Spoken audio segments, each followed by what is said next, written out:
see if the computer cooperates. Well, thank you everybody for coming. My talk today, RTF is for the birds. No, really. Kind of spurred from a lot of that, we do TNR work at different capacities in our organizations, and we do get pushback. How about now? Yeah, better. Okay, Yep. Thanks. Yeah, just tell me what to do. I'll just keep talking until someone interrupts. So this was a response to some of our return to field, that's what RTF stands for in our area, our TNR, RTF programming, some pushback from folks who think that we're hurting the birds by putting these animals out or the wildlife. So just kind of, my presentation today is kind of a general discussion about what we've done at our organization to integrate RTF or return to field practices while also considering the whole community and what works for us. So briefly, you probably all know a bit about Tri-County since you're here, but wanted to point out that we were incorporated in 1974, so it is our year 50, so thank you for coming to help us celebrate in this capacity. Yay! And just a little bit, I think it's important to know, because I'll go to conferences or I'll read a new literature or whatnot, I'm like so excited about things, but how does it really fit into our organization and what we can do? So I think it's important to understand kind of who we serve and how much we serve. So we take in a little over 5,000 animals a year. And our placement rate as of last year was 94%, live outcomes, adoptions, reunifications with owners and whatnot. We have about 30 staff members, many of which are here today.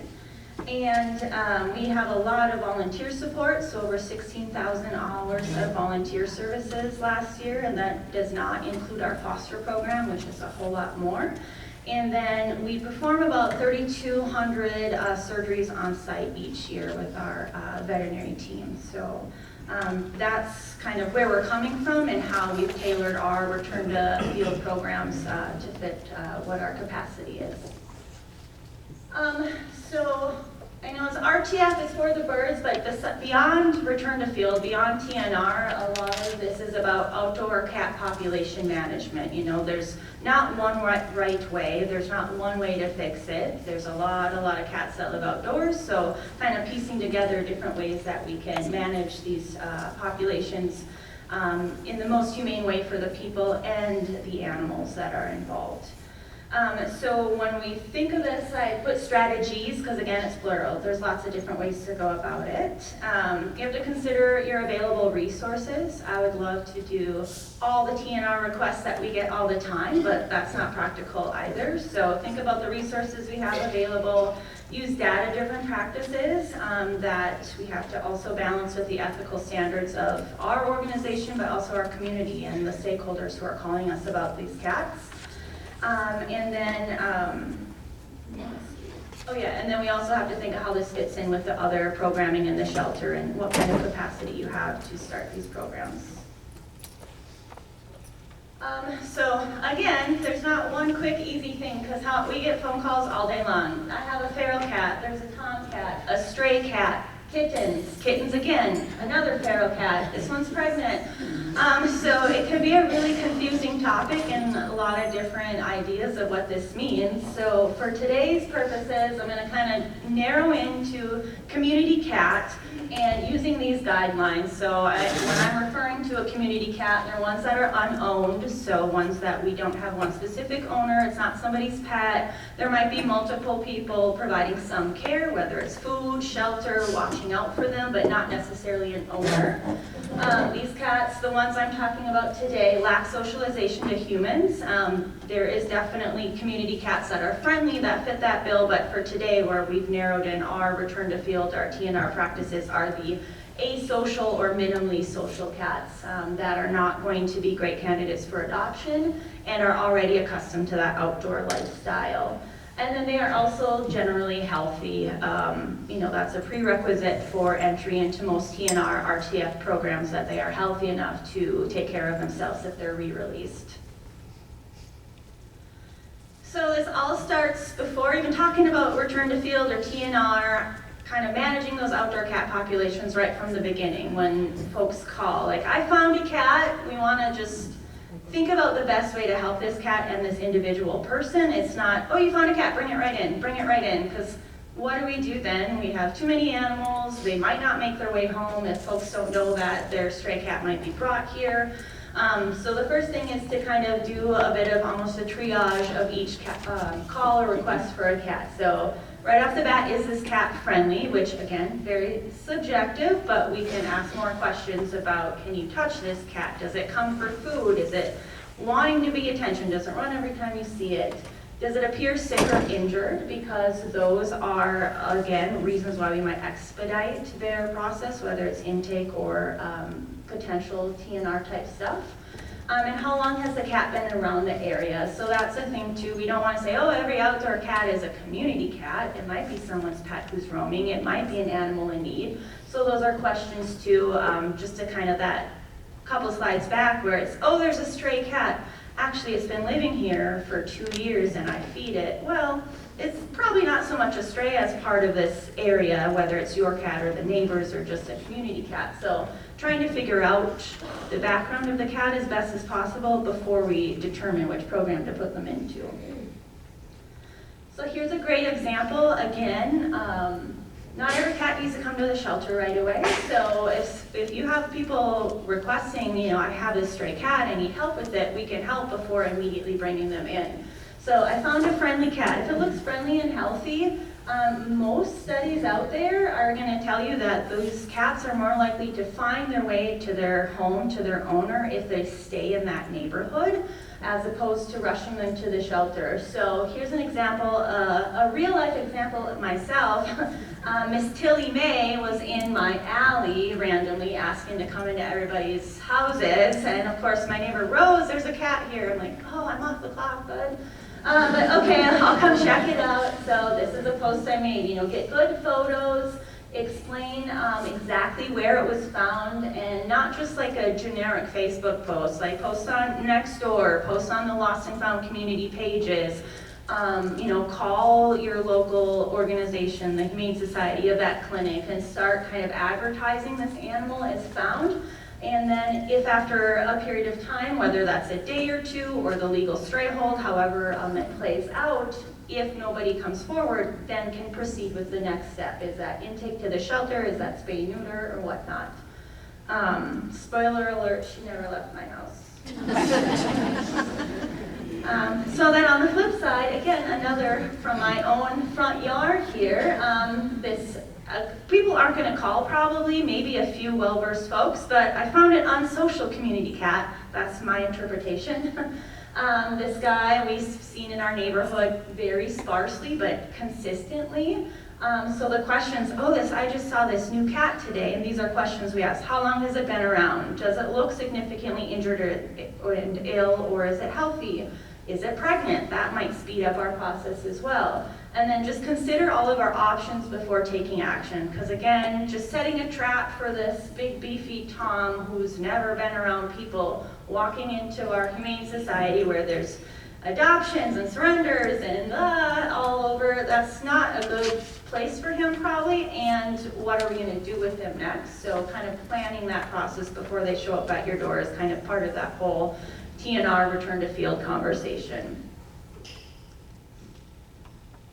So again, let's make this even more complicated. We as animal welfare, veterinary professionals, we can certainly say this is what data shows us, this is what we think is most humane, but it's not just our voices that are important in this conversation. The local citizens, the neighbors, municipalities, you know, local townships, cities, governing bodies, animal shelters, rescues, and obviously cat advocates, which I assume most of us here are.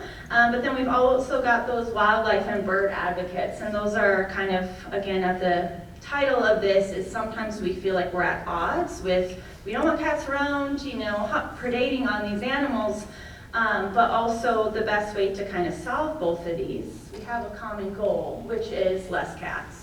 So the fewer cats that are living outside, the fewer small animals and wildlife that are going to become prey to them. So if you're on the far side of no cats because of the wildlife, but you're also, yes, cats, I love all the cats. I want them all to have a happy home. We have that common goal of let's get fewer cats living outdoors. So then, now we get to that point, what do we do with them all? Do we just take them out, remove them? That's probably been, decades and decades, trapping, removing, unfortunately a lot of euthanizing or culling those populations. Relocation, while for most of us we feel is better than euthanasia, is still not really solving that problem of that population of cats, and relocating them can be a difficult process in some cases because they are, almost bonded or used to their local environment and geography, like they know their area, so getting them accustomed to a new one, we do it quite frequently actually with cats that can't be returned, but it's not the best option. And then the other one is to leave in their outdoor home. So just do nothing, in which case the population usually hits its threshold and stays there. Or do a little bit. Folks might feed, provide some shelter, maybe try and get them vaccines, which those are all great things. But then even taking that far further by sterilizing and vaccinating them to put them back. And it has been shown that is the most effective way to manage these populations. So again, it doesn't get rid of certain folks that maybe are coming to the shelter. Oh, I got another one for you, got another one for you, got another one for you. At a point, we have to really have those conversations that, depending on where you're located and what the community ideals and understanding of TNR is, those can be really hard conversations. I've many times walked up to the front desk and helped, okay, you can leave this cat here, only if you take it back. And he's like, well, I don't want cats around. Well, it doesn't really matter if you want them around, they're gonna keep coming back because simply removing that cat does not get rid of the reason they're there. There's a resource of food and there's shelter. So, I like to use this for even people like, I don't like cats, I don't want them around. This solution is for you also because those cats are going to stop reproducing and stop letting new ones move in, creating that vacuum effect.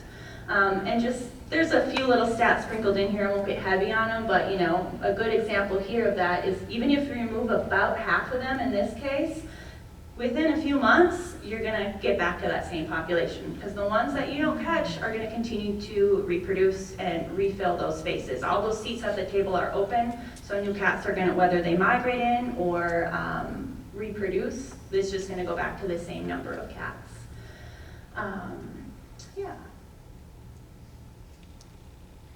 So again, there's so many different, we love our acronyms, TNR, RTF, whatever you call it. We go by RTF and that's just what we built in our community. The more productive way is more a targeted, intense approach, which can be hard because we have so many people calling asking for this service and asking for help that, there's on the one hand, if I help each person a little bit, then at least, all of our community members are getting a little support. But it is going to have a more lasting impact if you target those certain colonies. So we've shifted to that. We used to try and do, I have this many spots on my surgery schedule where we can put these return to field cats, but then we're still not making a huge impact. Yes, it's beneficial for that animal, but for the whole population, we're now moving to a shift to focus on one colony at a time. Some of the newer literature is aiming for a 75% or higher, so at least 75% of those cats trapping, spay, neuter, and replace. All of them would be ideal, but it's a good target to hit. Again, just a couple quick examples of why it works. So this is why I really like, whether it's a homeowner, property owner, or local government officials or whatever it might be. Like, we don't want these cats outside. Here is a demonstrated effective way to decrease the number. So going back to, there's not one right way. Every organization has different resources, different capabilities. But at our core, for any of our return to field or trap-neuter-return programs, should be no babies and no rabies. That's kind of our main goal for any of these. So obviously the core steps to that are trapping, and whether that's our organization doing that, which ours we can't, we don't have that ability right now, or the community members, volunteers, the colony caretakers, they're trapping the animals, they're mapping out the populations, and then spay and neuter surgery, rabies vaccine at minimum, generally a recovery period. You don't want to release them immediately, and there's different thoughts and different ways to go about that. And then after that recovery period, a return, and not just a return outside, they should be really returned to the exact same place they were trapped, where that trap was set up, not a block down, not there, like right where that trap was, so they can go right back to their normal day-to-day. So kind of looking at what is shown to be effective, kind of what other organizations, and again, I'll share some resources at the end, but the more recent literature out there, we've constantly reshaped our return to field program. I know when I started several years ago, it was just a few here and there, very certain areas. We've grown it, but then we've also changed the way we go about it. So right now, the way our organization works is individuals from the community are reaching out to us about outdoor cats. Whether they know about return to field or TNR or not, we start that conversation. Okay, tell me about this cat or these cats. How many are there? How old are they? Males, females, are they healthy if they have this information? So we have, basically it's an inventory form, so when someone calls about some outside cats, we essentially take an inventory. So we talk about our return to field program. Most folks, it might take a little while, some conversing about it, but most of the time I think they open up and are interested in the program once we explain the benefits and how it's going to help. There are still people who are like, no, I don't want them around, and then